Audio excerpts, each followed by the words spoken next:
सपा सांसद मोहम्मद आजम खान को एक और बड़ा झटका लगा है। जौहर ट्रस्ट द्वारा जौहर यूनिवर्सिटी के लिए खरीदी गई करीब 70 हेक्टेयर जमीन शासनादेश के उल्लंघन की जद में आ गई है।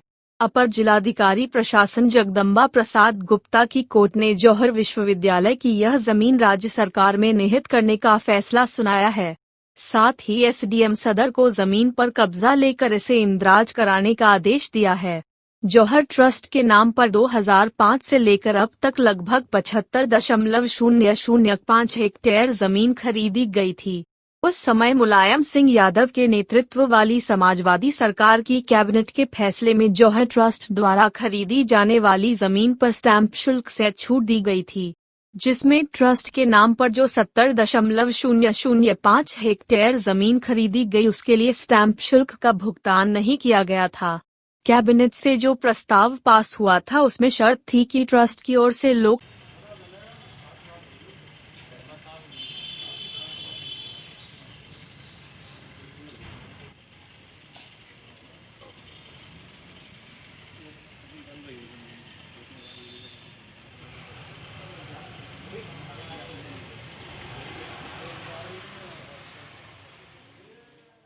फैसला आया है उसमें जो मौलाना मोहम्मद अली जौहर ट्रस्ट के अध्यक्ष मोहम्मद आजम खान द्वारा 12.5 एकड़ से अधिक भूमि खरीदने की क्रय करने की जो अनुमति शासनादेश के आधार पर मांगी गई थी, तो उसमें उनके द्वारा शासनादेश में दी गई शर्तों का पालन नहीं किया गया और इसको लेकर एक वाद जो था वो एडीएम प्रशासन श्री जेपी गुप्ता साहब के न्यायालय में चल रहा था और उस पर आज फैसला आया है।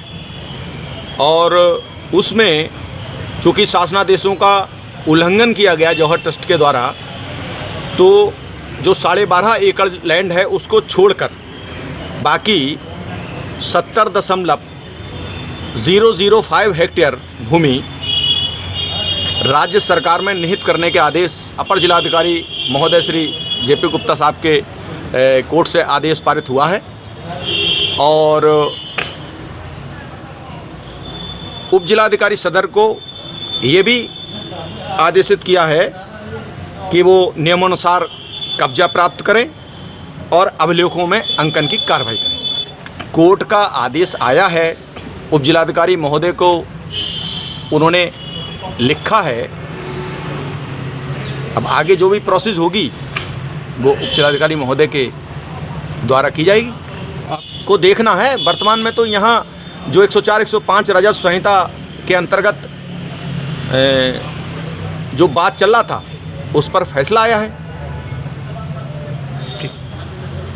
निहित करने का मतलब है कि जो लैंड जौहर ट्रस्ट के अध्यक्ष मोहम्मद आजम खान के नाम पर राजस्व अभिलेखों में दर्ज थी, वो अब राज्य सरकार में निहित हो जाएगी, यानी राज्य सरकार में दर्ज हो जाएगी। ऐसा है, देखिए जो राजस्व अभिलेख हैं उसमें मौलाना मोहम्मद अली जौहर ट्रस्ट अध्यक्ष मोहम्मद आजम खान पूरा है, तो राजस्व अभिलेखों में जौहर ट्रस्ट के साथ साथ मोहम्मद आजम खान साहब का भी नाम अंकित है। ये हेक्टेयर जो मैंने आपको बताया है तो 70.005 हेक्टेयर है और उसी के अनुसार अगर उसको हम जो है एकड़ में कन्वर्ट करेंगे तो 2.5 गुना के लगभग जो है एकड़ में कन्वर्ट हो जाएगी। और सदर में अगर हम बीघे की बात करेंगे तो 1 एकड़ में 20 बीघा के हिसाब से उसमें कन्वर्ट हो जाएगी। ये राज्य सरकार में निहित हो जाएगी, राज्य सरकार की भूमि मानी जाएगी जो वर्तमान आदेश है उसके अनुसार। इसी आधार पर जो है अनुमति प्रदान की जाती है। किसी कोई ट्रस्ट है या कोई संस्था है उसको इसी आधार पर दी जाती है कि वो सबसे प्रथम उसमें यही है कि वो लोकहित और जनहित के काम करें। नहीं, इन्होंने इस प्रकार का कोई साक्ष्य नहीं दिया कि जहां ये साबित करते कि साहब हमने लोकहित और जनहित में ये काम किया। नहीं, जनहित में है या नहीं है ये तो चूंकि अब कोर्ट ने तय किया है कि कहीं ना कहीं उन शर्तों का वायलेंस हुआ है, लेकिन अगर कुछ लोकहित के जनहित के काम थे तो मौका दिया गया था, कोर्ट ने मौका दिया था, तो उनको यहाँ आके वो साक्ष्य देने चाहिए थे कि ट्रस्ट के द्वारा ये काम जो है जनहित में और लोकहित में किए जा रहे हैं। इन्होंने अनुमति मांगी थी, वो ये कहा था कि साहब हमको एक शिक्षण संस्थान जो है जी एक तरह से कहना चाहिए कि एजुकेशनल इंस्टीट्यूट जी जी जी जो है वो हम बनाना चाहते हैं। ठीक है। और उसमें मतलब जो भी अब जैसे बच्चे हैं, बच्चों को जी उनके इंटरेस्ट में क्या हो सकता है, उनमें ये भी हो सकता है कि जो ऐसे बच्चे हैं जो फीस नहीं दे सकते जी या और सुविधाएं उन्हें जो है दी जानी चाहिए, या सरकार केंद्र प्रदेश सरकार जो है बच्चों को बहुत कई प्रकार की ऐसी सुविधाएं मुहैया करा रही है जी। इस प्रकार की, या जैसे सपोज मान लीजिए माइनॉरिटीज़ की बात है जी तो वहाँ उनके लिए आप क्या क्या कर रहे हैं एडिशनल, उनके इंटरेस्ट में क्या कर रहे हैं, ऐसा कोई साक्ष्य जो है वो आप ट्रस्ट के द्वारा कोर्ट में नहीं दे। बीघा में तो 1000 से ज़्यादा बैठ तो गया। ये कितना बीघा 20 गुना कर देंगे आप एक उसका एकड़ का।